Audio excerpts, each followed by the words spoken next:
Okay, so apparently we are live now. So Wow. tonight, everybody, welcome to Ask a Superbike Genius. And again, I'm on with the legendary Richard Boley from the Fresh and Lean Progressive Yamaha Racing Team. How's it going, Dustin? What's going on, Richard? Fans, all 3.2 fans? Yes, exactly. I met all of them at Road America. Oh, is that right? On the way to the bathroom. Hey, man, I like your show. I got to go to the bathroom. Yeah. Just 1 minute. Can I talk to you for a second? No, I'm really on the way to the bathroom. You're like, I got to pee. Do you like my green screen? It looks exactly like our race shop. Yeah? Yeah. Oh, really? So that's not your race shop? You're in your office now. Yeah, I'm in the office. I'm actually in a hotel room somewhere. And put a desk up, in front of the bikes. It's actually a work table, and I put this stool, my laptop on the stool. You want to see it? Probably not important. No. Just so I get enough height. So I already got a comment. Ken Kramer says to tell you he said hi. Oh yeah, Kramer. I remember him. Yeah, Willow Springs days. Everybody remembers Kramer that raced at Willow, right? Yep. Yeah. So I still have the same motorcycle in his garage. He probably does still have that same like Hypercycle 750 or whatever, right? Gixxer, yeah, from 1988 or something. Man, you're rough. So let's talk about how the races went for you guys. You guys big seemed like Campy was really getting close, qualifying. You guys won 2 and Campy was right there. So yeah, he did that. He didn't need a tow for that qualifying. He was on it. The track kind of fits the style a little better. We've been trying to improve his style over the last few races to match a motorcycle. So kind of like what we talked about last time, trying to bring the bike a little closer to him and bring him a little closer to the bike. We made some improvements on the front feel. We had some new front geometry going into the season, and the guys I think are still trying to get their head around it, to take full advantage of it. At the end, it will prove to be better, but right now it's only marginally better, and still they don't know the limits of that front. So we're still working on it, and I think we made some pretty good improvements for Cam. He felt pretty strong there. Yeah, he definitely looked, what was it, a couple of tenths? And that's 4 tenths, yeah. Still Jake's the trendsetter. He's setting the pace. Right. I mean, he's been on pole every single weekend, right? Yeah, I don't know. Since Coda, we just seem to be missing something when it comes race day. Like I thought it was gonna be. I was feeling really good Friday. And I thought, okay, we got this. Saturday's going to be a 1-2 finish. Let's get in the groove and do a 1-2 finish. And then going to turn 5, everything went, no pun intended, sideways. Yeah, I mean, there was a lot of commentary. I'm just going to go through some of that stuff. But, a lot of commentary, people saying about, hey, Bobby Parker says, can we have Richard put horse blinders on the Yamaha riders so they only look straight? Yeah, he messed up. I mean, 17 wins in a row, or not in a row, but 16 in a row, and the 17th, this and that. I think it took him out of the groove of racing next to someone and beating a guy out in the corner and having to maybe, give up a corner for the lead, right. Not necessarily win at every corner. So I think we talked about that a little bit afterwards, a little after action review. After action report type stuff, and said, hey man, I know you haven't had to race anyone for a whole year, but welcome to 2022. Basically, not so many words, that we may have to race in a couple corners. Do you think part of it is that theoretical or superstition or whatever, that the number 1 plate carries that heavy weight with it? No, I think it's just made a mistake. I think there is probably some pressure to perform as good or better than last year. I think there's some of that anyway. Even if you didn't get number 1 last year, right. You're always trying to go, okay, well, I can go a little bit better this year. I'm looking at every lap time, and I should be breaking the track record every time because we get better, the bike gets better, and the rider gets better, right? So if the rider's getting better, the bike's getting better, then theoretically should be going faster. It's either the gap gets bigger or the lap times get better. Right. So I think there's some of that internal pressure to better your splits every time, and look at it last year. And sometimes you got to take what you did last year with a grain of salt, because obviously the tracks change.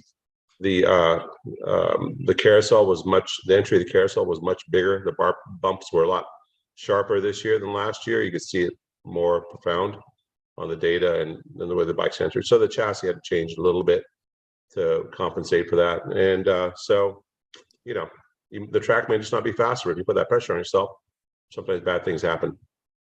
Okay, so the other thing I saw, and this is from the Moto Americas, they post up all those cool videos and stuff, and there was a commenter that said, it's nice to see someone other than the top Stanboli bike, even if it's the second Stanboli bike, getting a win. Whatever turns you on, man. Like, I'm happy for the team. I'm happy for the team whenever we're at the top of the podium. Doesn't matter which rider. Right. It's they are the same bike with different numbers on them, basically, right? Yes. Identical. Yes. There's not one with more special stuff, right? Like, I think the one that Lee and Will work on has a little more wax on it. One extra. Oh, well, it's Lee, right? I mean, that dude is. He pretty much burns your whole budget on Yamalu body cleaner. Yeah. Yeah. Pretty much. Yeah. I moved that can at Daytona once, and I got yelled at. Oh yeah. If you touch his cleaner or his towels, you're lucky you didn't get a punch to the face. Yeah, exactly. So yeah, he's a bit of a OCD, right? That's probably the correct term for that. But it's not OCD is not spelled right though, because all the letters aren't. It should be CDO. They're not in alphabetical order. I mean, what kind of OCD person doesn't call it CDO? You know what? We'd have to ask Lee about that, dude. All right, so let's. And the last one was Karen and Donnie Vines. First of all, these two people have this person has a co-account with his wife, apparently. Mm-hmm. But it says because you guys were paid to. Jake basically lost because you guys were paid to keep the championship from being, quote, boring. Yeah, I made a lot of money in Vegas. I bet against myself. Fix that thing completely. I mean, that's the kind of shit that maybe Jake got paid. Yeah, I did have a very smiley face at the podium. Jake would never lose on purpose. No. How much money you got? I don't. Let's start the conspiracy now. Oh yeah, that's the rumor you're starting. Well, she started it, right? Yeah. The dual. Maybe it's the same person with two different personalities. Right. And two different names. Photographer Sarah says those are the best looking bikes on the grid, but she's not biased. Well, probably not, because they run Aprilias, I do believe, don't they? Her husband's team. Yeah. So anyway, we shouldn't mention that her husband has a team that runs Aprilias. Maybe we shouldn't, but we did, so it's all good. So race one, obviously there was that little contact with Jake and Petrucci going into turn 5 there. Jake looked over and said, "What are you doing?" I thought he looked over because he was going straight. Like, I thought he was going to look over and make sure he wasn't crossing paths. But he was on the inside, wasn't he? Yes. And he looked to the right. Go straight. Yeah, but Petrucci went around the corner and Jake went straight. Yeah. Just made a mistake. I don't think he'll do that again. And then in that same race, Cam is in the lead, and he's getting some, and it looks promising. And I'm like, yeah. And then no. And then this happened. You see that? It's a little fuel pump relay. Fuel pump relay. Yeah. I love your visual aids that you've brought. Well, yeah. I mean, people need to see what small this little stupid thing is. How much does that stupid thing cost? Bosch relay, probably $8. So an $8 part $10, something like that. I don't know. We usually Nice. change them out regularly, but man, we did.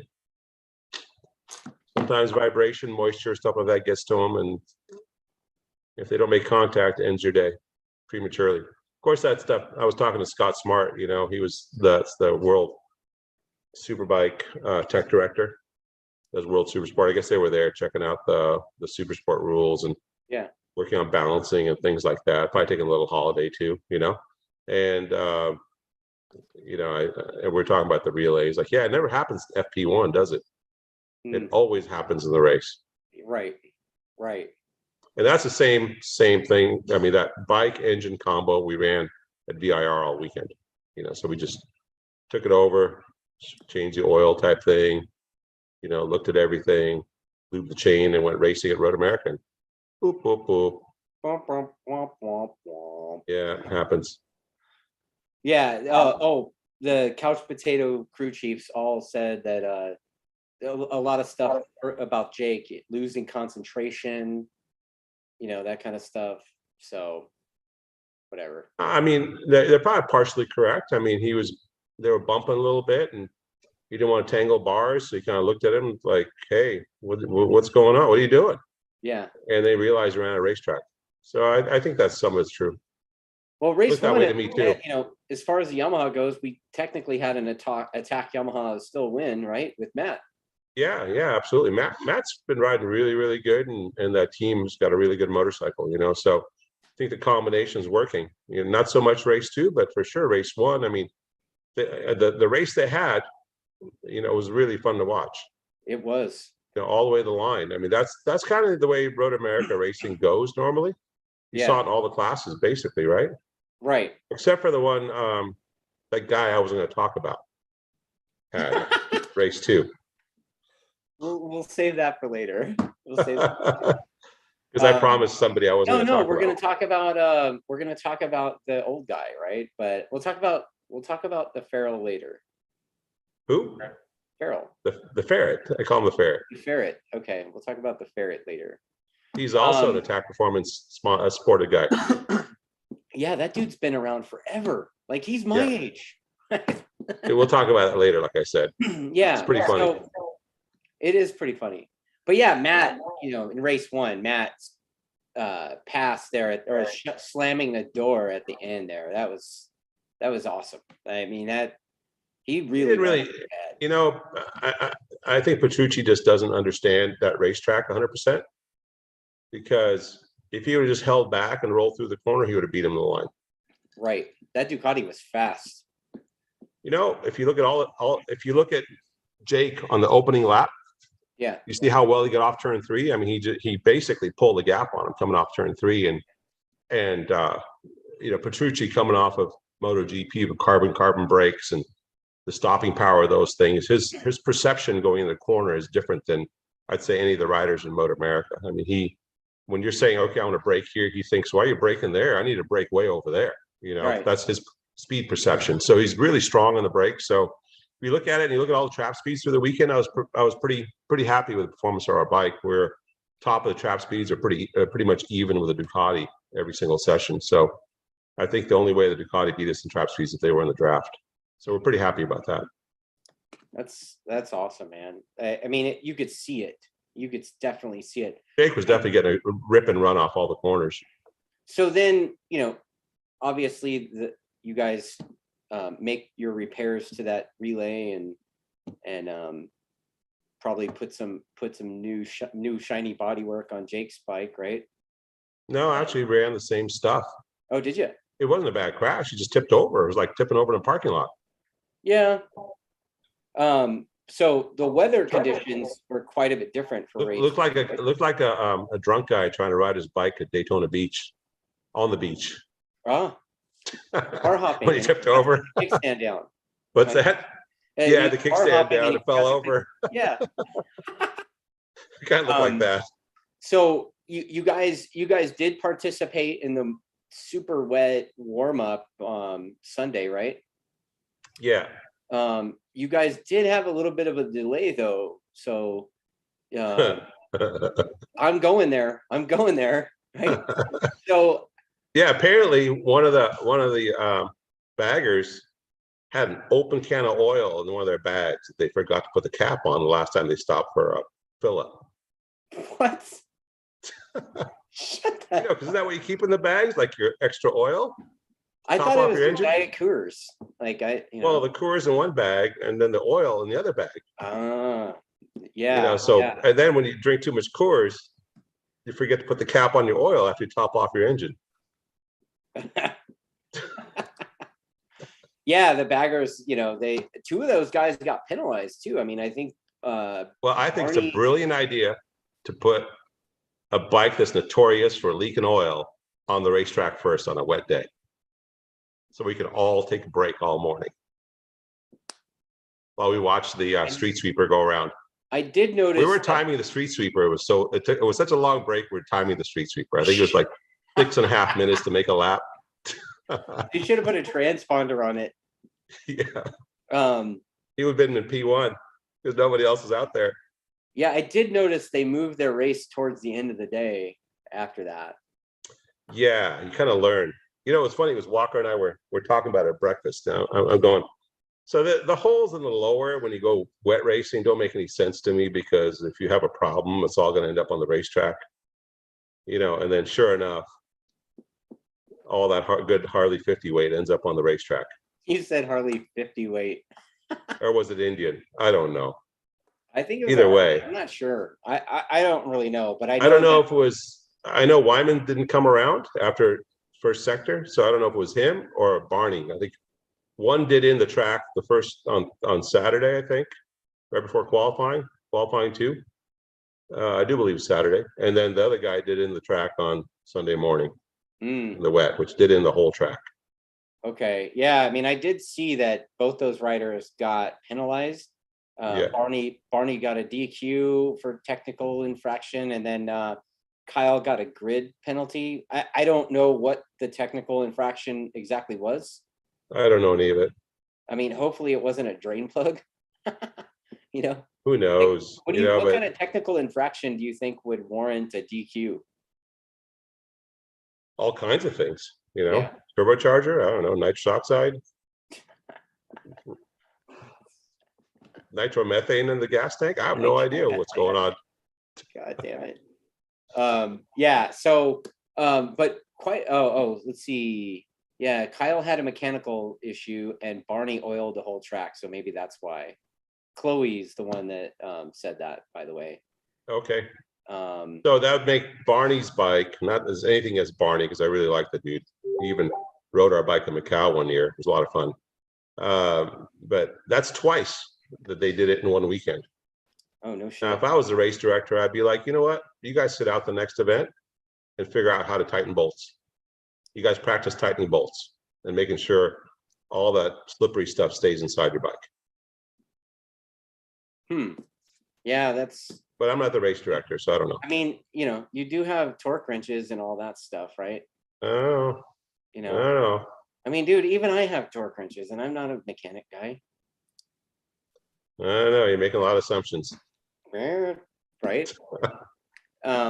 Yeah, so the conditions in race 2 were quite a bit different from morning warm-up, right? Morning warm-up was pouring rain. It looked pretty gnarly. And then you guys had this like weird in-between deal where it wasn't really raining. I'm surprised that you guys didn't run slicks, knowing you. No, I wanted to run slicks. Yeah, Cam said it on the podium. Yeah, I really wanted to run slicks, but Lee came to me and says, Cameron's a little freaked out about rolling on slicks. I said, well, I can't have him going out freaked out. I guess we'll put the same rubber on as everybody else and we'll see what happens. You still won. But by my calculations, with as dry as the track was, if you were on a dry line, even taking your sweet time around with slicks, you would have gone maybe 10 seconds a lap slower than what you would in a full dry session. So you'd be going like low 20s. Right. The guys on rain tires were going low 30s, high 20s. So you had about 8 to 10 second advantage. Right. So it won the race probably by about, even if you took it easy for the first 2 laps and just followed, you probably would have won the race by about 60 seconds. Wow. If you went the same pace the whole race, you probably would have pulled out to 10 or 12 and cruised. Right. So I think both of our guys should have gone out on slicks. I'm pretty sure we'd have finished 1-2, but there was a little bit of apprehension, let's say, and since everybody else was on reins, right, kind of wanted to keep it status quo. I think if we would have switched to slicks on the grid, I think other riders would have switched to slicks, and the race would have been quite a bit different. So here's a question for you, and a lot of people were asking this too, but like, what was the difference between the two bikes? Because, you know, obviously Cam got a really good start off the line and Jake didn't. Jake spun like crazy down the straightaway. I think Jake's front was stiff, like just a little bit softer than what preload wise, and like maybe clickers wise than he would run the dry. And he was a little softer than us in the rear. So I think he was a little more weight biased rear, or let's just say the teeter-totter went to the back a little bit. And Cam's was more neutrally balanced, I would say. That's what I normally do. When we go to dry to wet to full wet, I try to keep the bike's forces balanced. That way the rider has the same geometries that he feels. So I'm not sure how John arrived at that setting, but it was just a little bit firmer than us in the front and a little bit softer than us in the back. And I'm not sure if that added to the amount of spin he had on the start, but he said he hit the start-finish stripe. So, and then it got, you know, started spinning, he rolled off and it wouldn't stop spinning. It just kept on spinning the rear tire. And the way the traction control system works, like on a normal launch, is you have different kinds of anti-wheelie and torque reduction, and the traction control doesn't overlap. And so because the bike's not wheeling, the traction system, you know what I mean? Like it wasn't active until he got a little further down the racetrack. Okay. Yeah. Yeah, it just looked like he had nothing. Like it just looked like there was no power. It looked like he wasn't the whole race basically. It looked like he just he said he had no rear grip. Is that right? Yeah. So so we'd have to go back and look at it a little bit deeper and see if the traction control was a little too strong. It was the same kind of problem I think that Petrucci had, but I know Cam's had the same mapping, so I don't think there was a problem with the mapping. Okay. It might have been the setting, it might have been the way Jake was riding it. Jake doesn't flow as much as Cam does. He snaps the bike up and accelerates really hard. So maybe that because the tires were wearing in the middle down those long straightaways, right? It basically looked like the guys went out to a bike night and did burnouts. Yeah, that's what the tires look like. Yeah, I did see some pictures, and all of them looked like they were doing burnouts in bike night for sure. Right? Melted sides, and then the middle was just a strip that looked like it had done a burnout. Yeah, looked like a square tire. So I think that may not fit into Jake's MO of snapping the bike up and accelerating off the corner. Well, you know, in that race, Jake still was able to finish fourth and you know, get as many points as he can. But Matt, you know, he did so well in race one, and I think he finished 8th or something. Race 2, I don't know if you've talked to those guys. I'm going to talk to Chuck tomorrow night, but do you have any insight on that? I don't know. They screwed the pooch on something. I have no idea. Pretty much. I don't know if it was their data guy got it wrong or the setup was wrong. They didn't tell me anything. You know, they were still they're so ecstatic about their win, you know, because they've always traditionally done terrible at Road America. Yeah. And for them to win there, they were just so ecstatic that I think that carried over and didn't matter how they finished on day 2. So I've got some fan questions coming in. This Matty X Moto has a bunch of questions. Jesus, dude. First question he asks is, how much difference does relocating the fuel tank like you guys have? How much difference does that have on your lap times? Well, I guess you can compare a stock bike to ours and see what the lap time difference is. 4 seconds. I mean, it's hard to quantify just that one item. It isn't like you're going to put a gas tank on a bike, all of a sudden it goes a second faster. It's the whole package. It's the wheelbase.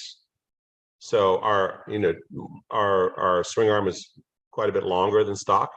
Right. And we have a rake kit in our front end, which puts the front end out a little further too.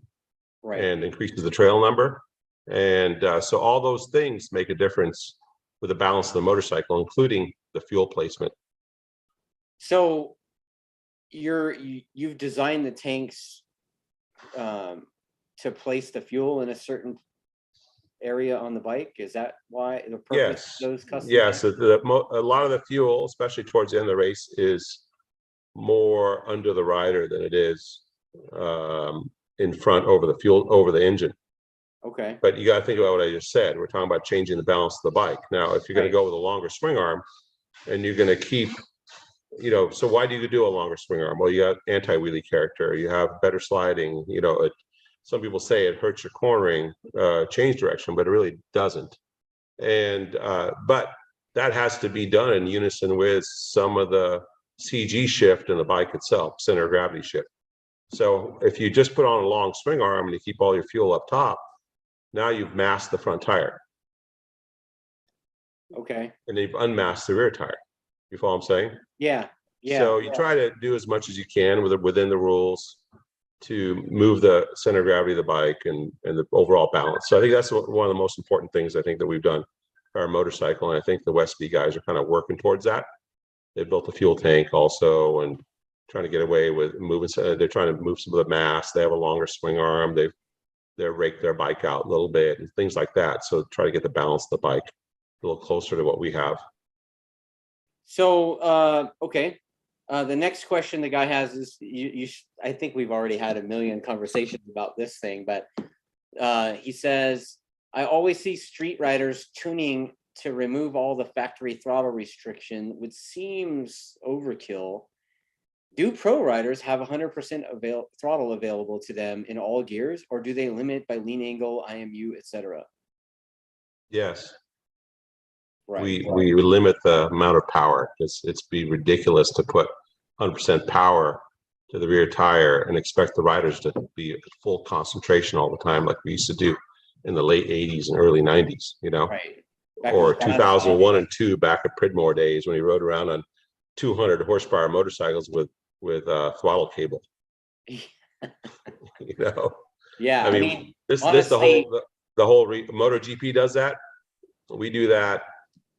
Even if you wanted to do it on R6, you could do it on R6 as well. All the tables are there to do throttle translation. Right. Moto2 does that. That's the only control that Moto2 has, really. They have no traction control, no wheelie control, so they have to do throttle translation, and that's really important, super important. The guys that want to do stand-up wheelies, stuff like that, and want full power, good on them. They're going to get it. The bike's pretty scary to ride like that.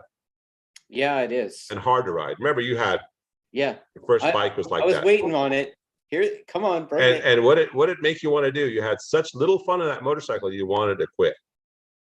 Pretty much, yeah. And then we gave you a setup that we raced with that guy we're not going to mention, and because I promised someone I wouldn't mention him by name. Right. And anyway, so forever, I would not say that guy's an idiot either anymore. His name shall not be mentioned. Is that what you're saying? Yeah, and I will never call him an idiot again on this show. I promise not to say that. Oh my God.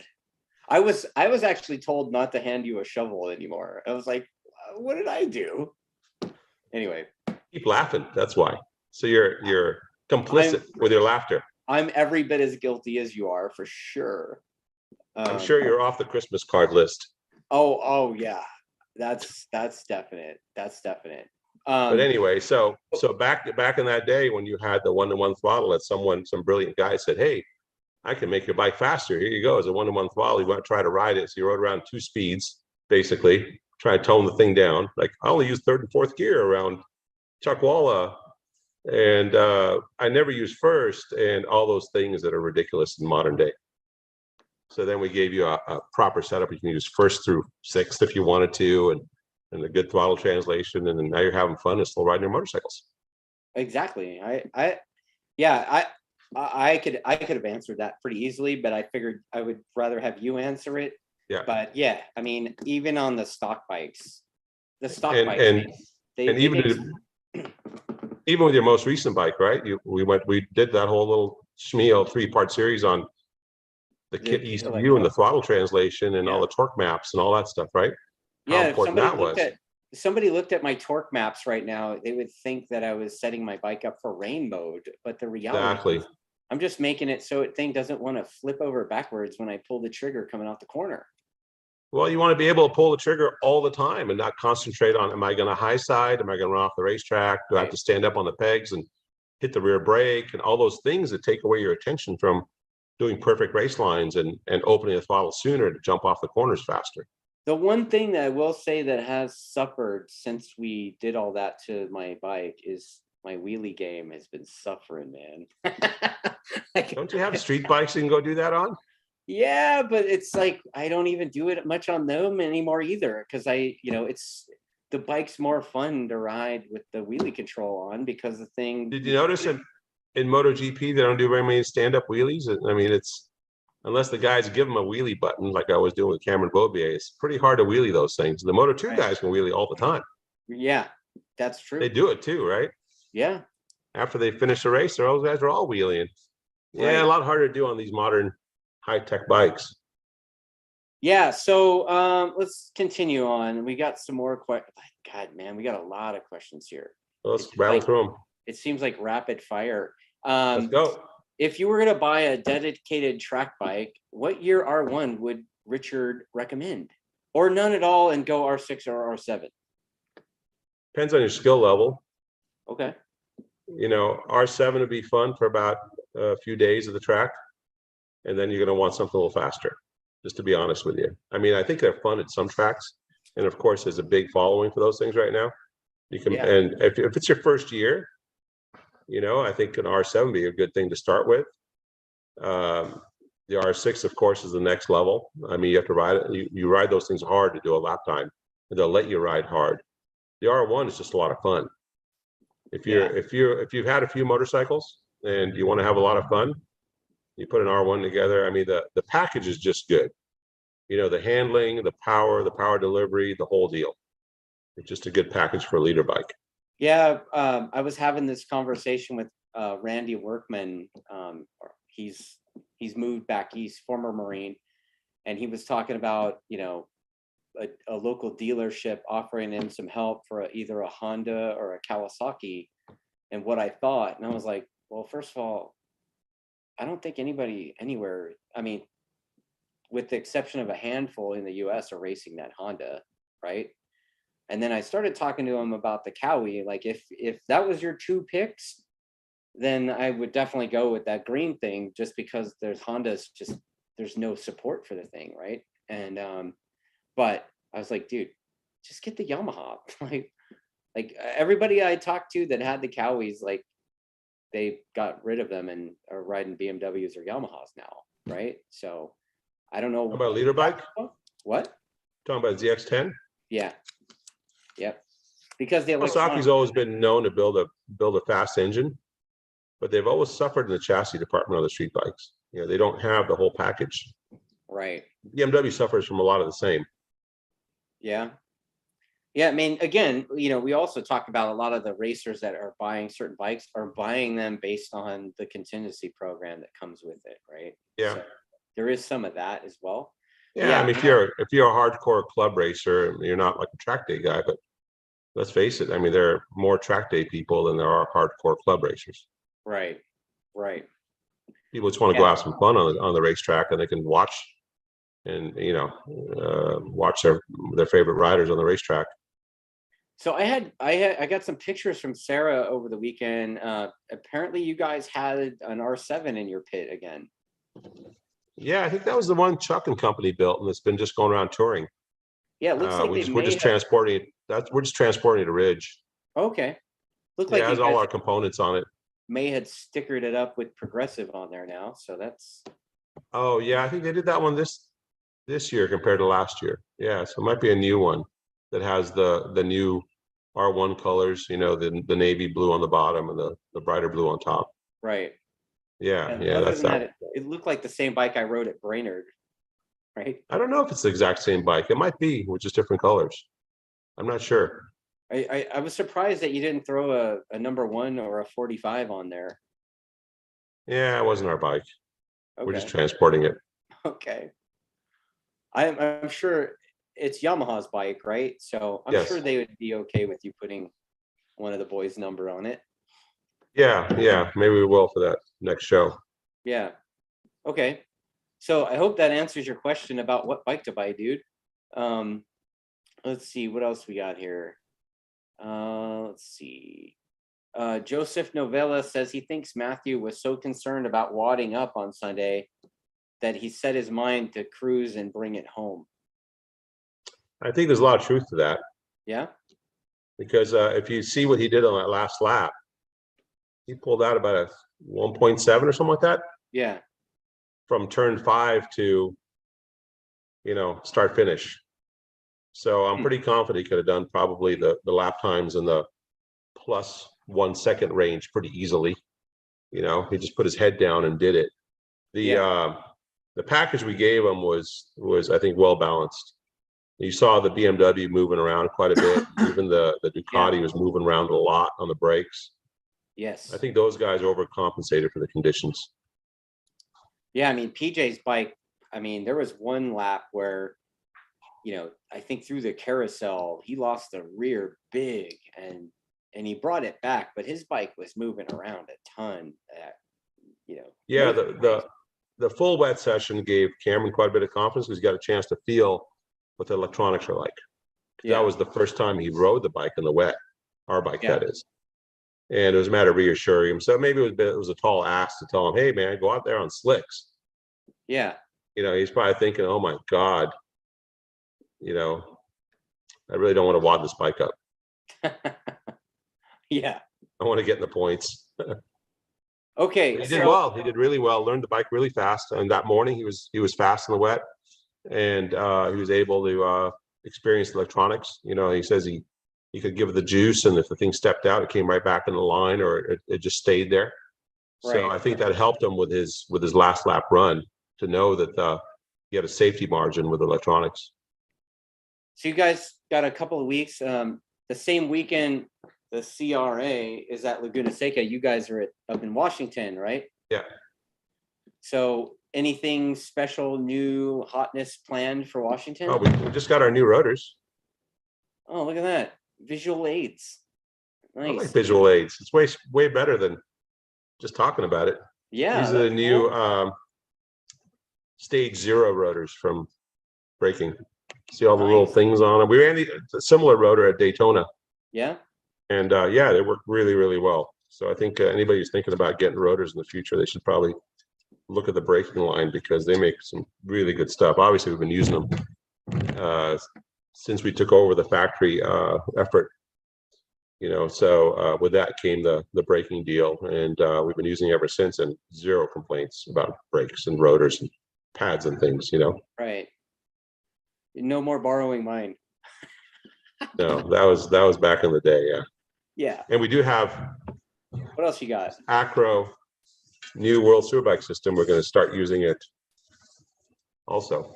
Man, that's a little different exhaust size, which improves some of the mid for a track like Ridge, and a new exhaust system. See, different size pipe there than what we have now, and a little improvement on the dyno. Not a huge gain over the system we have, because once you have a perfect system, it's pretty hard to make it perfect plus.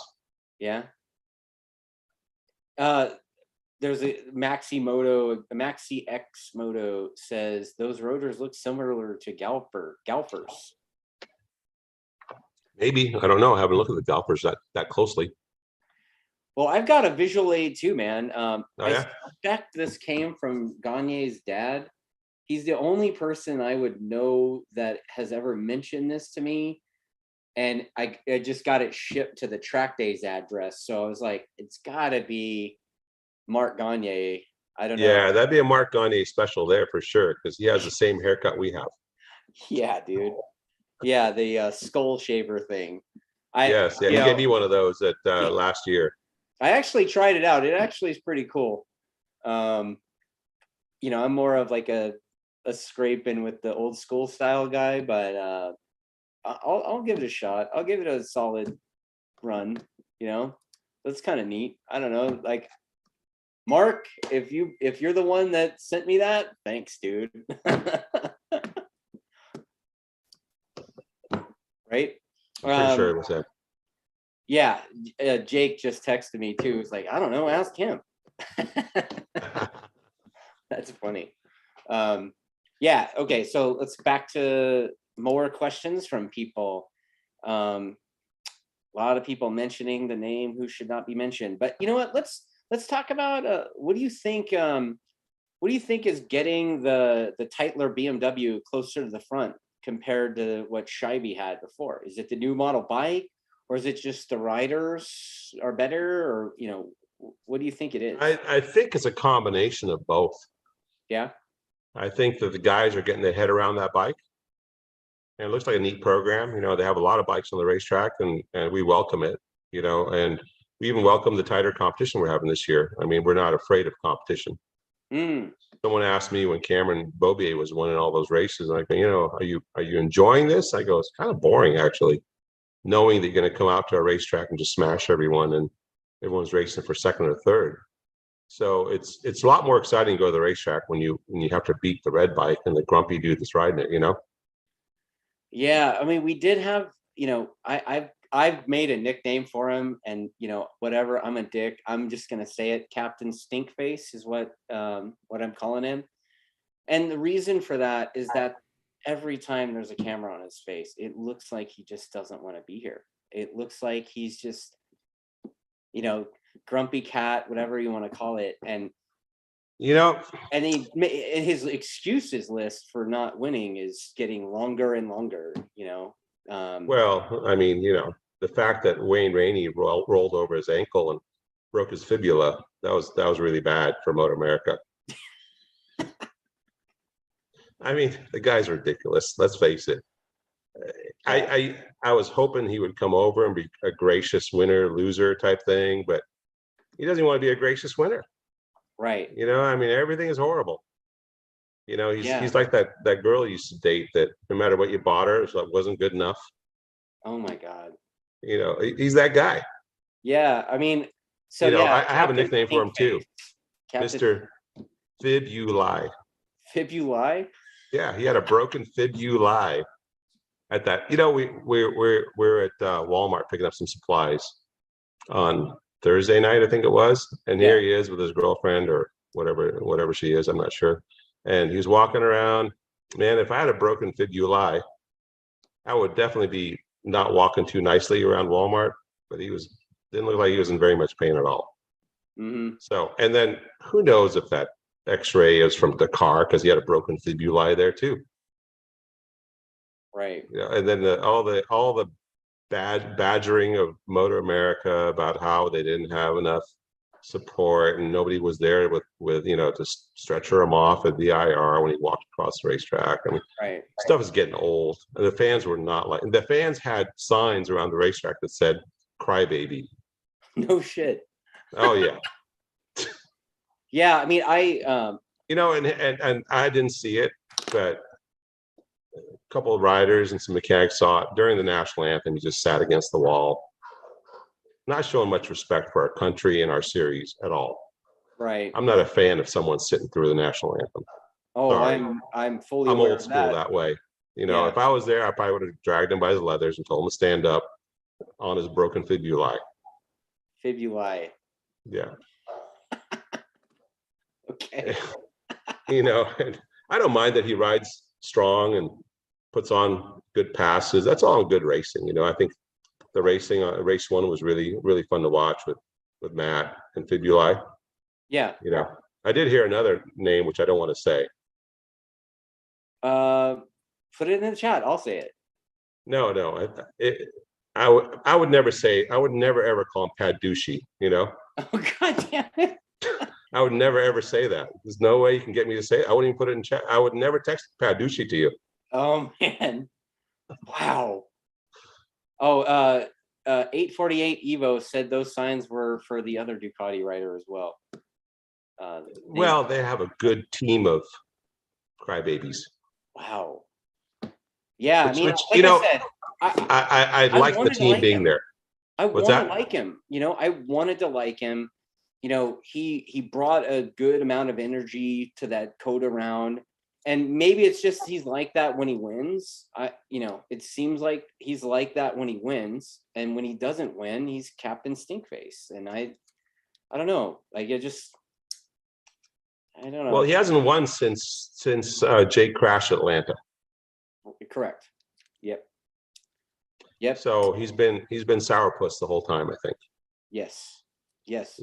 I totally get his mentality. I mean, came from a series which is really switched on. It's been around a lot longer than Moto America. It's been around for decades. Right. So they have their shit together in MotoGP. And Moto America has been around since what, 2015, 14, 15, right? It's not a long time for a series to really get super efficient, let's say. And Moto America learns every time they roll around. Every racetrack, they're learning something, right? All the situations are always different. We got a bunch of rain. We have no rain. We have these conditions. The riders complain about this. They were going way out of their way on Friday to make sure we were happy. And I looked at Michael Martin. I said, dude, you got to chill with this over the top being friendly to us. I said, we're not the ones complaining. You got one rider. I go, and it's influencing the way you guys are doing business. Please stop. Just do it the way you've been doing it. It's not a problem. Right. Just a heads up, I did get somebody plead guilty to the skull shaver. It was JC from he's like the motorcycle upholstery guy. Like he so you use the same ones. He was like, that was me, dude. I was like, oh shit. Okay. Like random people sending me stuff. Like somebody sent me like a bottle of booze. Like they I can't remember the name of it. I don't drink. So it was like scotch or something. I guess it was a pretty expensive bottle, and the boys had a good time with it. I don't know. People keep sending me random stuff like that. So to the TrackDaz address, it's pretty funny. Okay, so let's see more questions. Let's see. Switching to MotoGP, how in the world is Fabio beating everybody? Multiple high-powered Ducatis, Aprilias, KTMs, etc. Yeah, again, I'm sorry. I was distracted by somebody sending me a message. Oh, how in the world is Quartararo able to destroy everybody like he does? He has the same thing going on as a little bit as Jake does. If he gets out front, early on, he gets that good start. He's able to put in those perfect laps, hang off the bike he wants. I mean, the dude drags his shoulder, So he makes that bike work. He hangs all over it. He's off the left, off the right. But when he's got to fight with someone, he can't ride the way he wants. So it's a lot more difficult for him to jump out there and set that pace. So he's got that ability to do that. Same as Jake. When you get out front, he's gone, right? Yeah. And so we'll see if they put together a package they can fight a little better. But I think that's what I see. I don't know if somebody else sees something different, but the guy's obviously talented. So August Nord says something. Oh, she says she stood up with a broken pelvis. There is no excuses. #09 crybaby. Yeah. Okay. I guess she had a pretty big arm. Yeah, the dude's making no. I'm gonna start feeling sorry for him soon because he's making no fans at all. I mean, he had one of our good customers come in here today and just told me how he admired the dude for coming here and he was hoping for good racing and he's really bummed out because the dude's been nothing but a crybaby the whole time. Wow. The riders are starting to turn. I mean, don't like him much either. Yeah. Not because he rides aggressive, which is fine. It's because of all the whinging. Yeah. As they say in your brother's country. There's a whinja. Yeah, I'll have to ask him to clarify on that. That's the proper term. He's a whinja, mate. So Michael Capullos, sorry if that's pronounced incorrectly. He says that you've mentioned more than once about the MGP spec fuel being an issue. What kind of changes would you like to see with the spec fuel? Higher octane, higher oxygen content? I like them to use the same stuff that Elf and all the other guys use in MotoGP and in World Superbike, because without a doubt, that stuff is a little nice for the engine, without a doubt, because I've used both. And so whatever they're doing chemically inside that thing, I don't know if I think it's all about pricing. I mean, the fuel prices are crazy right now. Right. And so if you have oxygenates and a bunch of other additives, you're probably trying to figure out how you can get to the numbers cheaper. Right. You know, to be able to support the one series in the world that uses it. The last two events, the drums have been consistent because we specific gravity check each one. So at least we know that they're actually the same. So whatever tune we have, then at least looks the same. The engine that came out of Cam's bike, the one with this, you know, looked perfect. Yeah. So the configuration change we did was good to match that fuel. So let's keep driving forward with that. Okay. So I got something from Chip. You know, he did talk about the Ducati thing. We've kind of beaten that horse to death, so I'm going to move on from that. But yeah, he said that Chip Spalding says Moto America acts like it's the first time rain has fallen from the sky every time it happens, and an oil leak is not a grid penalty. Ignoring the red, the Royal Enfield race, is worse than missing a standing yellow Junior Cup, but dramatically different penalties. Thoughts? I didn't see the Royal Enfield thing. I imagine they're going, I don't know. I think Rick is a really stand-up guy. Okay. And I don't think he's dishing out penalties because of favors or favorites. Okay. I don't know what the situation was with the ignoring the red. Maybe the red flag didn't fly. Like for instance, I'll tell you, I watched it. So. Yeah, I don't know where the red flag flew. If it flew after they came by, they didn't see it. It was obscured. I have no idea. I know that we had a similar thing happen, a yellow flag in turn 2 when Petrucci passed Cameron at VIR. Okay. But they said that he made the pass just before the yellow flag, and there was no yellow flag flying at start finish. So there's no way that Petrucci could have seen the flag until he crossed it. So I don't know if it was a situation like that. I have no idea. So I can't really comment on that. And the yellow flag thing is pretty solid. Yeah, I don't know about the red flag thing. The rain thing with the oil, that destroyed the whole morning. Yeah. You know, I mean, they oiled the whole freaking racetrack. There wasn't one little drop. And I don't know if you realize, if you put oil and water together and it's still raining, you can't get it off the ground. Yeah. No, I mean, you have to go and scrub the stuff off the racetrack. You can't use dry sweep; it just washes away. You know, so that's why they put the street sweeper out there. I'm sorry. The old school Willow guys, when it rarely rained there, I remember they had this whole like Simple Green thing that they would literally go out with brooms and like Simple Green and scrubbing the track down and then hose it down while it was still raining. Yeah, that's great for a 4.5 mile racetrack or whatever it is. You know how long that would take? Well, apparently it took. I was surprised. I was surprised they got it cleaned up. I was thinking the worst. We're gonna have to race tomorrow. Oh, no. That same thing happened to us at VIR. I think in 2002, maybe. Okay. I think it was Beck, Michael Beck. Yeah. Yeah, his dad didn't tighten the drain plug or something like that, and the drain plug fell out over there in turn 3, and it oiled down that whole section. They had to wait till it dried up to be able to get that thing adequately cleaned up. I don't know if it was him, but I remember it might have been him. It was a Willow guy that oiled down the track, and we ended up racing on Monday. So I was expecting the worst that day when they said, "Oh, the whole track's oiled down." Like, holy crap! Yeah. Luckily, it must have been not that much. It only took 3 or 4 hours. The BTR race, the Royal Enfield thing, one of the guilty parties in that is one of our CRA racers, actually. And Okay. last lap, she was in second, or actually, no, she was in the lead. And the girl that previously was in the lead, she, I don't know, they both went, you could see the red light on the camera. You could see the red light flashing, but they kept racing. Like the girl that was in third exited the track like she was supposed to, but they kept on racing to the checkers. And I guess they got I guess they went in and had a nice one-way conversation with somebody and got a little post-race penalty. I don't know. I think Did they they go got, back a lap for the red flag? yes, they did. So they determined the finishing order on that.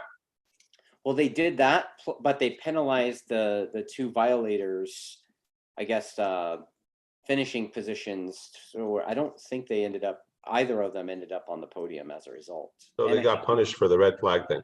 Yes, they did. Okay, I thought they let him slide or something. That's Oh where you're no, getting to. people were saying they did, but I guess it was just not clear on the broadcast. But apparently they got docked finishing. Yeah, I don't think Rick's the kind of guy that would cut any slack on a rule. That's why I'm saying it doesn't make sense to me. Either the red light wasn't on, or right. Why would he not penalize them?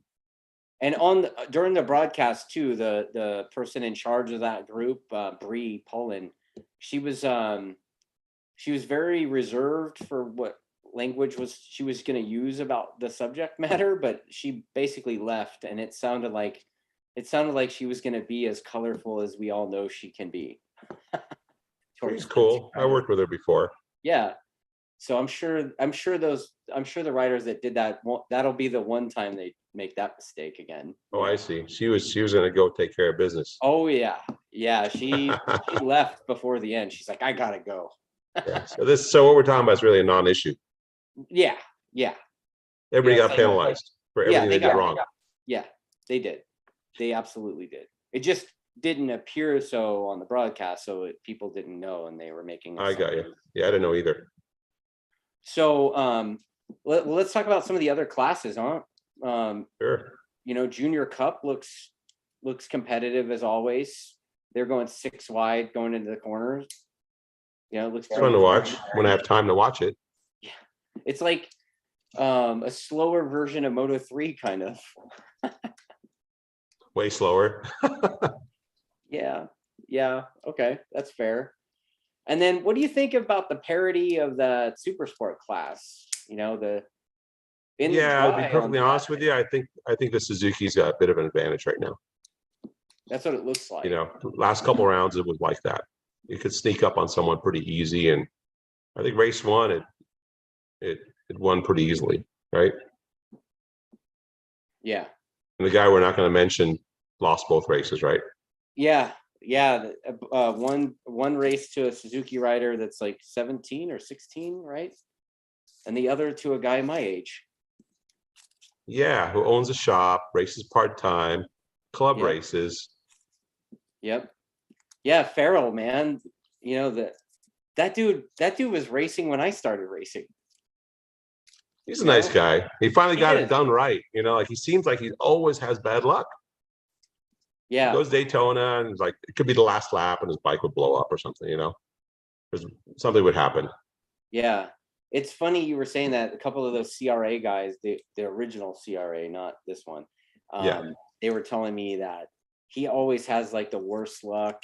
They know, like, he has a reputation for blowing stuff up and breaking down and having like the worst luck ever. The dude, even in club racing, he has that reputation apparently. Yeah. So, finally got it right. Yeah, he got it right and beat Ducati. I'd say hats off to him, but I don't have a hat. I do. Hats off. Yeah. Another Attack supported rider. Yeah. He's been a friend of the shop, if you will, for a long time, right? Yep. He sells our product. He's a good guy, and it's happy to see him win, even though it wasn't the Yamaha. Yeah, he's been around since you guys were riding that colored motorcycle, right? So. Yeah. Yeah. So I thought it was good to see that. It was a good story to tell too, because this old guy on a 600 was able to do what he did. Well, it's good to have some different mix of winners too, like even in the Superbike class. Yeah. Going back to that, I mean, we've had now 4 events, and all 4 guys that run up at the front have won. You know, Yeah. Petrucci's won 3, Jake's won 3, and now Cameron and Matt have won 1 each. You know, Yeah. so it's good to see a little bit of mix there. But you know, we're gonna have to put our head down for the rest of the series and smash those guys. Yeah, man. Yeah, come on, Jake. Let's get going. He's going. Like I said, he's had a pole at every single racetrack. Yeah. I don't think it's a matter of him going. I think it's just stuff happens. Yes. So I'm looking at the comments. There's a lot more now. Similar to rear wheels slip percentage for traction control, does Attack track front wheel slip under braking? And what sort of values do you see? And by the way, this user, the caps 35. I don't know. Okay. So what do you think?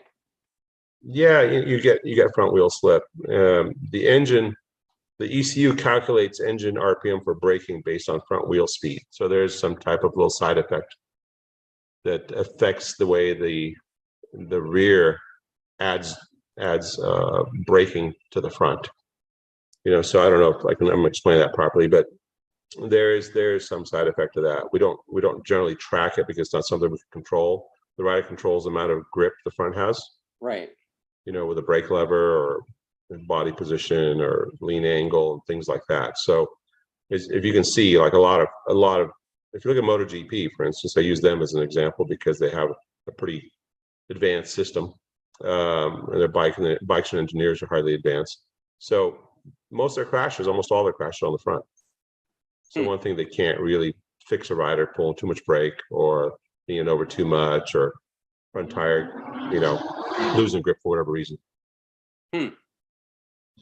So Chris McCreary's asking, or no, he says that that you need to put those rider translators / ear, aka earplugs, so you can have no more whining. Yeah, but I would need like the you know, since I don't talk to any of those people, I need rider translators look like this. You know, I wouldn't have to see them in the grid either. Oh man, that's funny. Okay, let's see. Mujahid Umar says, where can you find RPM pulse out from the ECU on a 2017 ZX6R? That'd be a question for Josef.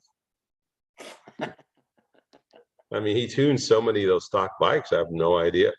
I guess if you asked me that question back in 2007 or 8, I might be able to tell you it's the orange and red wire or something like that. But there should be 4 leads coming out of the ECU. One of them, any one of them is RPM out because they go to the coil.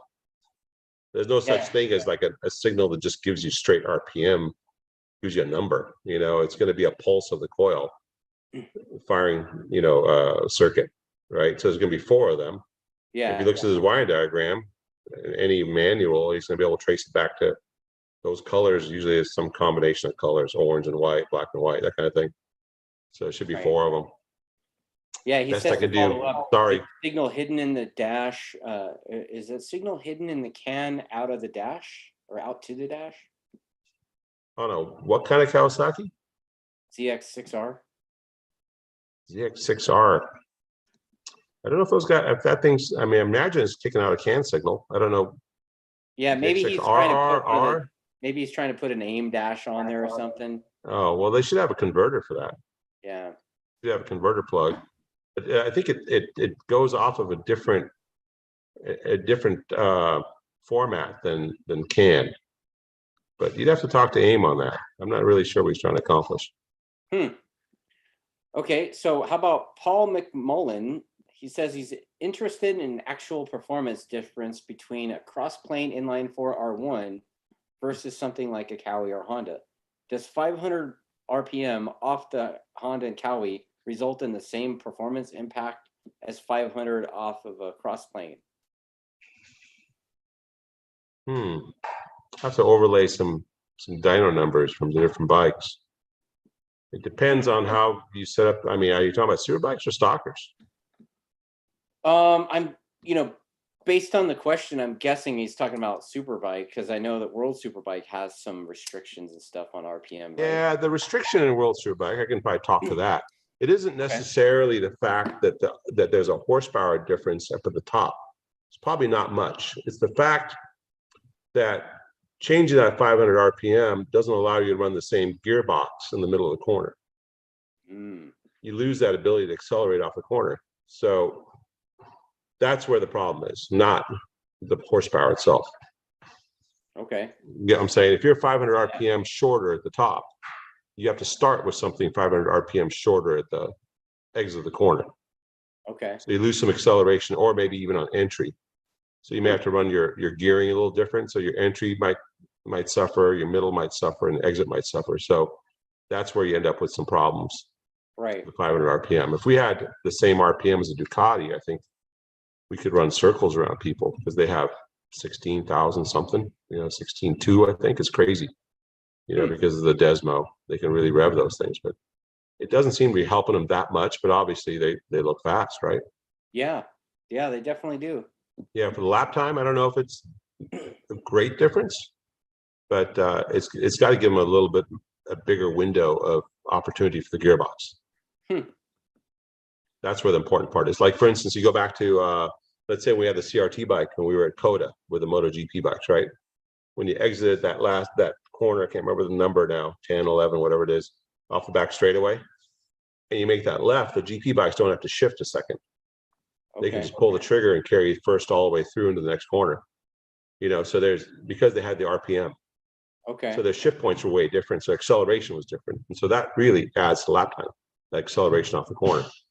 Basically, with these bikes, they're basically just drag racing from corner to corner. Get through the corner as good as you can and drag race the next one. So that's acceleration is the biggest part. That's where that RPM comes into play.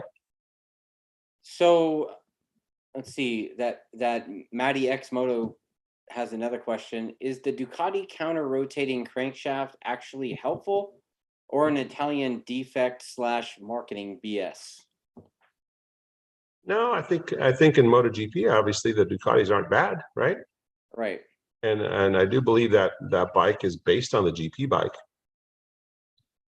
So they do have that. It's some type of weird double odd fire, Right. You got the natural odd fire from the V, and then you have the odd fire from the way they fire the cylinders as well.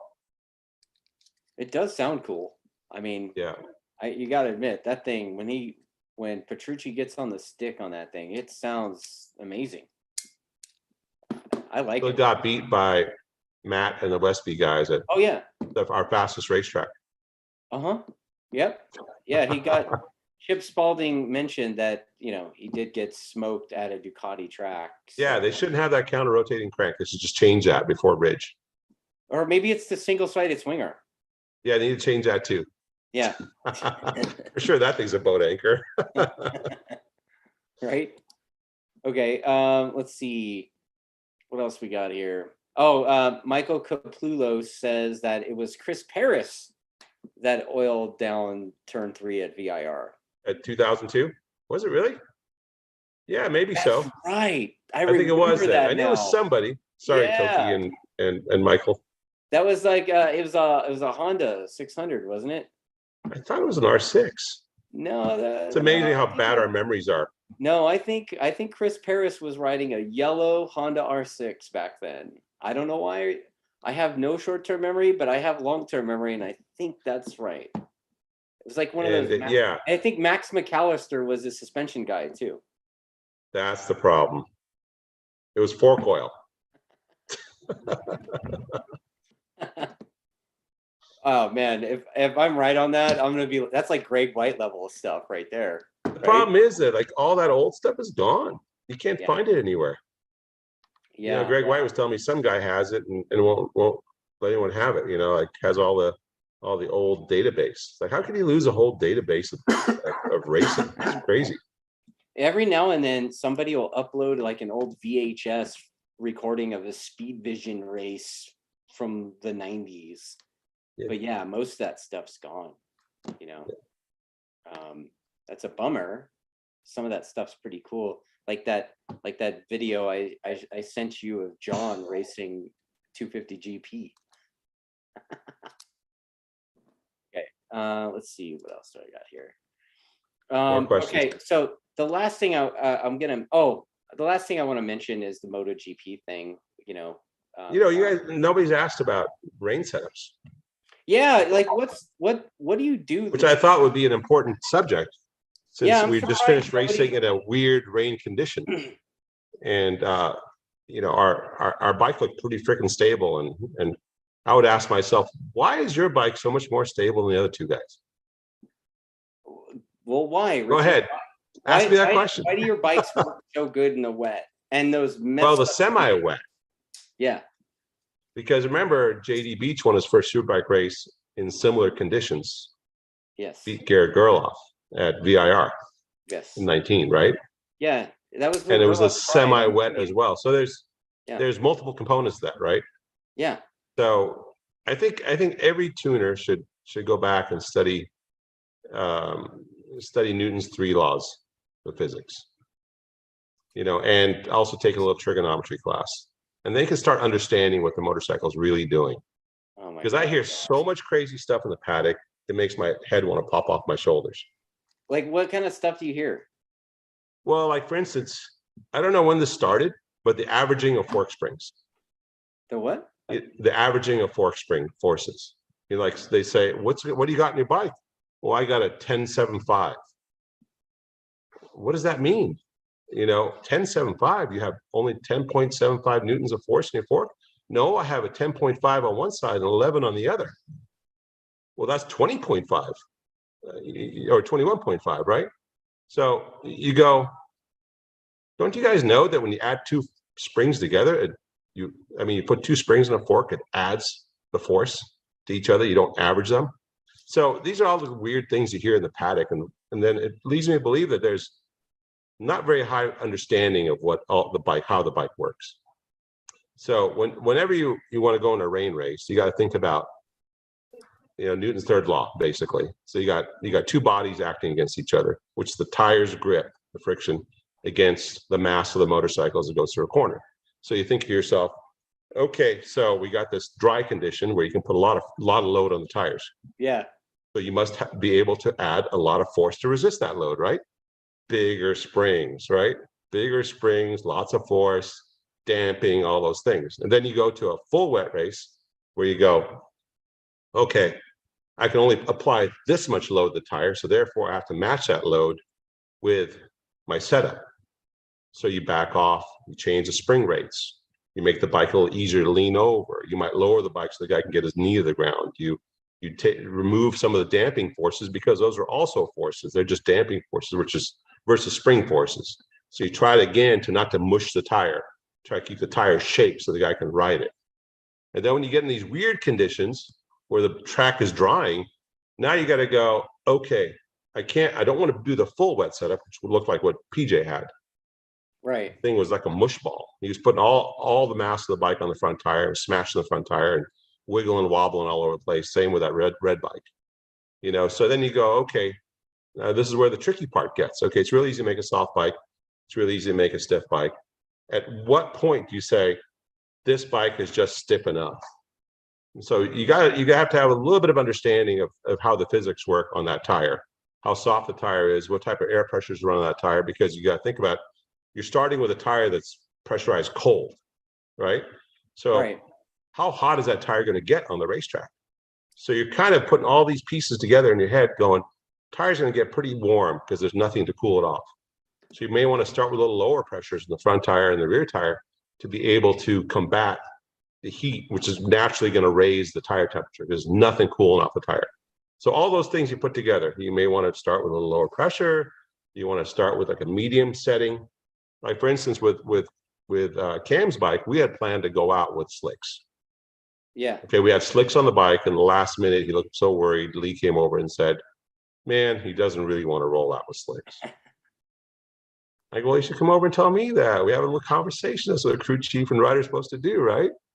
Don't go to the guy with a wax bottle, even though Lee's a really good guy, and tell him, come on, talk to me." So I said, all right, if he's nervous about it, I don't want to put it in his head. If he would have went offline and onto the wet a little bit and got sideways, I probably would have ended this race. He would have rode around probably really conservative, right? Right. But anyway, we talked about the slick thing. So we rolled out with a semi-dry setup, something that could take some force, some load, so we can push at the end of the race, and tire pressures that may be able to come up a little bit for the end of the race. And so it was basically a dry setup that was a little bit softer with valving and spring rate, just a little bit preloads, dry ride heights, because we knew he can lean over at the end, right? And instead of slicks, you know, we put rain tires on and adjusted the pressures accordingly. And that was what we end up using. And using, like I said, all the laws of physics and a little bit, you know, like when you change geometry of a bike, you have to understand how that gets affected, balance, trigonometry, all that crap kind of rolls through your head. And then you go, okay, this is what I want to do. And you come to some solution, because it's always like, am I too stiff? Am I too soft? Are the pressures right? And is the engine too powerful? So then Marshall does his little thing and comes up with a solution, which is not full wet, but maybe wet plus a little more power. Petrucci, Petrucci, he had a full wet mat, and his bike wouldn't get off the corner. So sorry, we've already done that one last year, you know. And so all those things run through your head, and you learn as you go.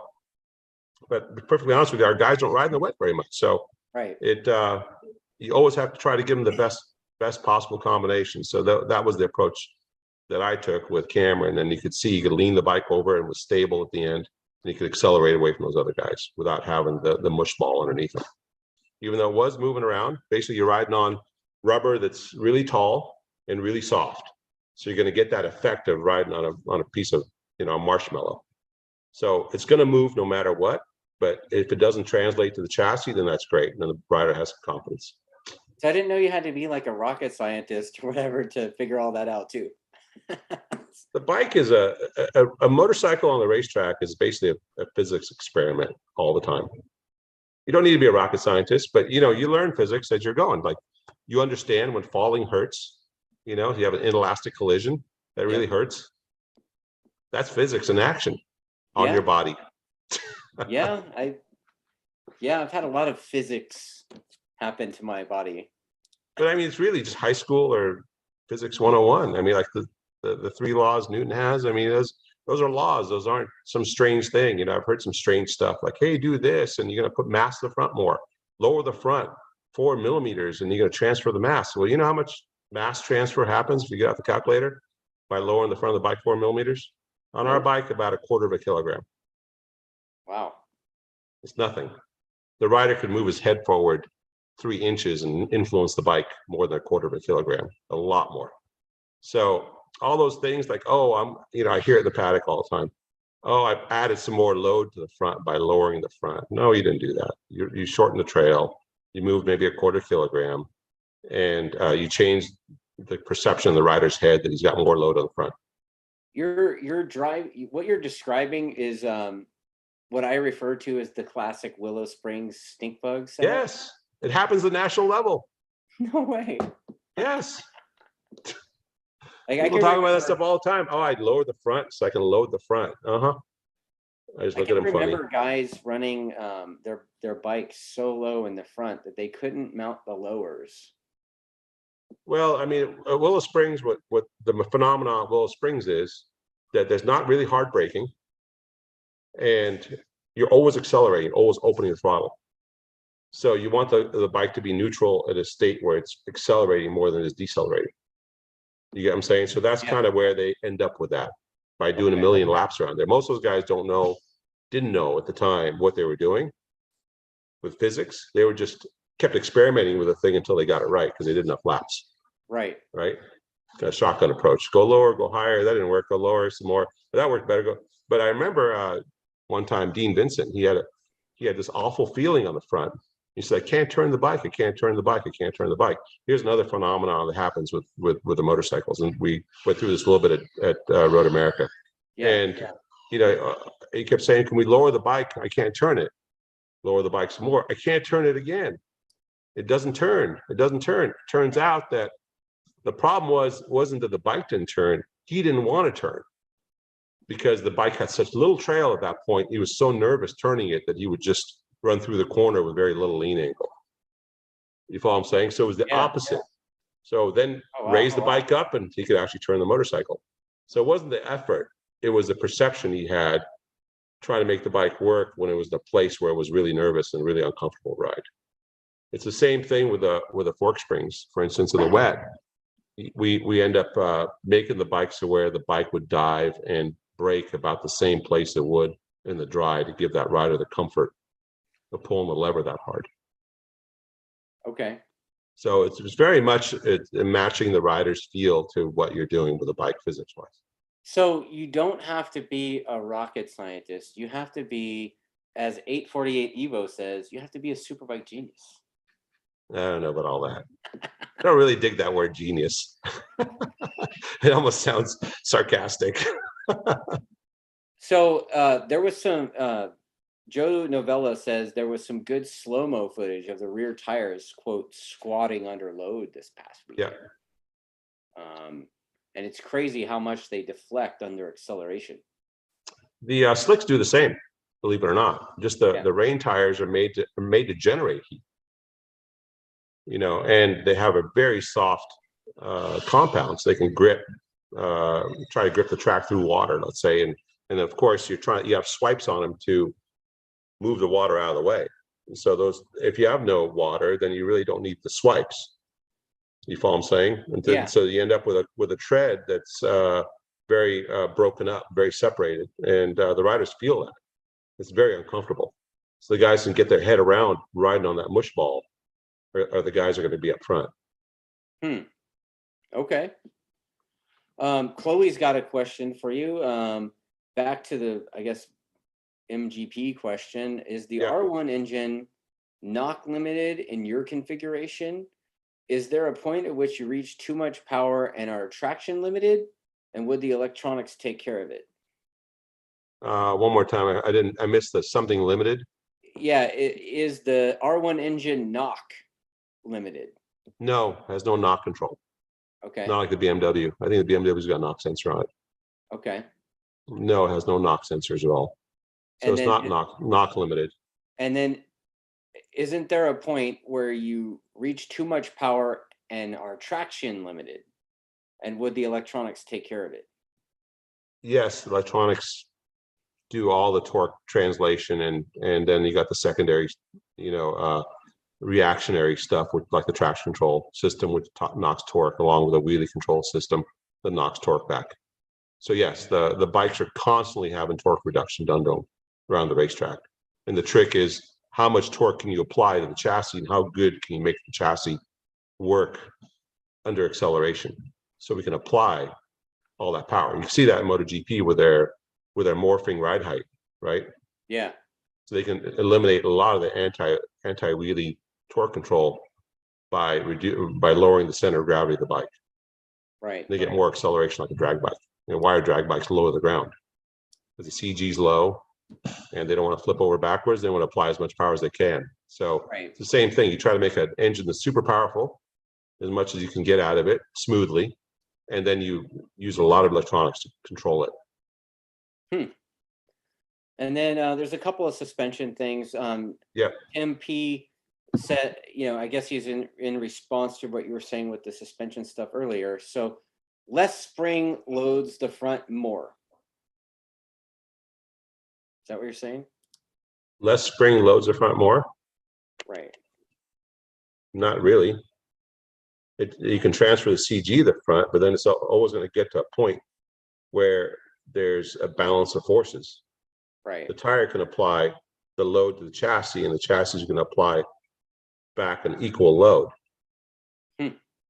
You understand what I'm saying? It's just going to change the geometry of the motorcycle. Right. But the thing with the springs are that if you want to cover bumps, you can't go ridiculous on the springs, because then the reaction to a bump is going to be pushed back on the chassis. And then you get because the spring is going to force the chassis back. Yeah. So again, it's a different way of, it's not a different way. It's the physics way of looking at it. I mean, there's always going to be a balance of forces. That's one thing. It's a law. It's not something that I made up or something that somebody decided to make up. It's actual law. There's going to be a balance of forces. So if you reduce the spring rate, your bike's going to ride lower until it reaches a certain force to deal with the amount of load the tire is putting in the chassis. Okay, so Jesse Nelson's question is, why does a long wheelbase not hurt corner speed? Taken to a logical conclusion, it would. So where is the pivot point in the argument? Pivot point meaning to what end? At what point is it too long? Or maybe is the swing arm pivot point? Maybe that's what he's talking about. I don't know what he meant by pivot point, the argument. Yeah, I don't either. We've tested short bikes and long bikes, and we haven't seen a reduction in stability. I mean, a reduction in agility with a long bike. Okay. So I'm sure there's the point of no return. We haven't found it. At some point, if you don't do all the balancing game with the fuel and all that other stuff that we talked about earlier, yeah, a long bike will suffer on grip and things like that because you can't swing the CG back quick enough to load the tire. Okay. Okay. So there's a lot of things that are acting on it.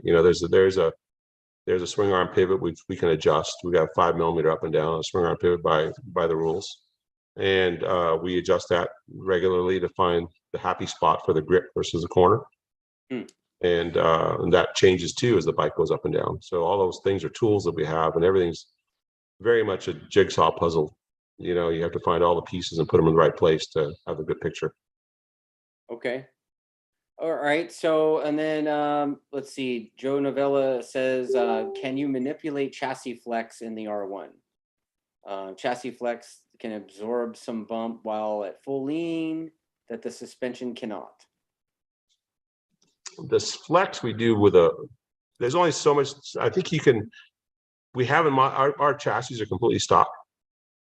So we haven't added any stiffeners, or we're not allowed to cut away parts of the chassis. Okay. So the R1 has a pretty good control of their chassis. Chassis seems to be very robust and able to take crashes and things like that. Like our chassis have all been crashed at some point. Right. And they're perfectly straight every time we take it back apart. We do the flex game with the forks and the swing arm. Okay. So our swing arm is an asymmetrical swing arm, meaning that it's very soft on the right side, and the drive side where the chain is fairly firm to deal with the chain forces. And so when it's on the edge of the tire, it seems to give pretty good feel and able to accelerate off the corner real well. So mainly the swing arm, the same with, GP's got a lot more latitude with how they build their chassis. We're pretty much stuck with a stock chassis. We can make it stiffer, but not softer. Yeah. So if that makes any sense. Is that kind of the stuff they were doing on the older Superbikes, like the 14 and beyond, below? They were like welding steel gussets. Well, they wouldn't weld steel to aluminum, but they would weld aluminum to aluminum. They had a big old thick gusset on the top of the yeah, they're reinforcing the steering head. And all that has to work with, again, the balance of forces. It has to work with the tires you have, type of forks you have, the triple clamps, all those things. We did quite a bit of testing with Cameron Bobier because he was so switched on the R1. He rode it for many years, right? Yeah. Jake was coming on our team, and he was still, going, trying to figure out how this bike felt. Yeah. He just got off a Honda and World Superbike, and I think he rode the BMW just before us. Yeah. So he didn't have a really good baseline to see what it was like. So we tested quite a bit with Cameron. Different swing arm, different triple clamps, stiffness, short, tall, wiggly wobbler to completely stiff, and came to a pretty good conclusion on what worked on our motorcycle. And we've been kind of working around that and making incremental changes as we go. We do have another swing arm coming online soon that should be a little step up on the corner feel and all the things we're discussing.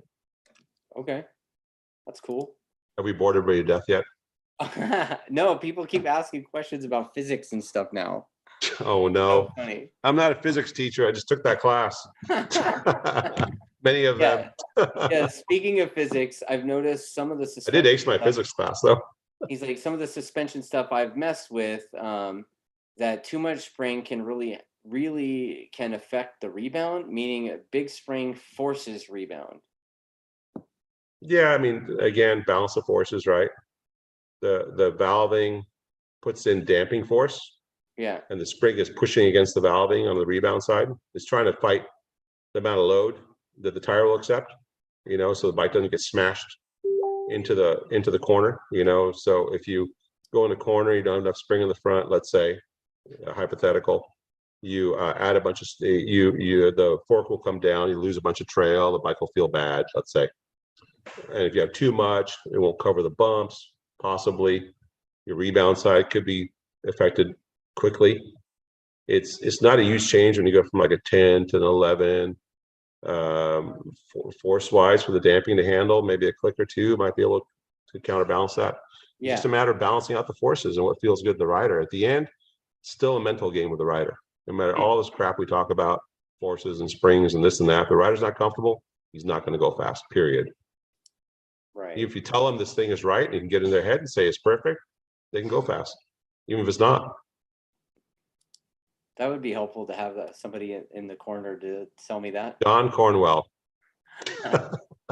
Yeah. He can make you ride around on a slippery banana. Tell you it's perfect. Chris McCreary wants to know, when you check the chassis for straightness, are you checking a bare frame or a rolling chassis? And then what are you using to check it? Pretty old school method. Right after a crash, we know where our settings are on the rear adjuster, and we'll get out the strings. We string line the bike. The settings are exact same spot. Guess what? That fucker's straight. Did I say that word? Oops. I mean, it's just a go no go gauge, right? Yeah. I mean, there's other factors. And then we can come back to the shop and fixture and measure this and that. But if we're on a race weekend and we don't want to go to the spare bike quite yet, we'll string line the bikes after a crash, and if they're spot on, then hey, we're good to go. That means the front wheel's still in alignment with the rear wheel, and that's a pretty good go no go gauge. Yeah. If it went end over end and the wheels are still aligned, that means something didn't get bent or bounce back. Yeah, I've heard Will and Lee talking about string lining a bike before. So yeah, Will usually does string lining. Why. I was like, what the hell does that mean? Like, well, I mean, you basically take a string and it's just like shooting a laser out front, and you measure how straight the rear wheel is the front based on where the strings project. It's a pretty old school thing.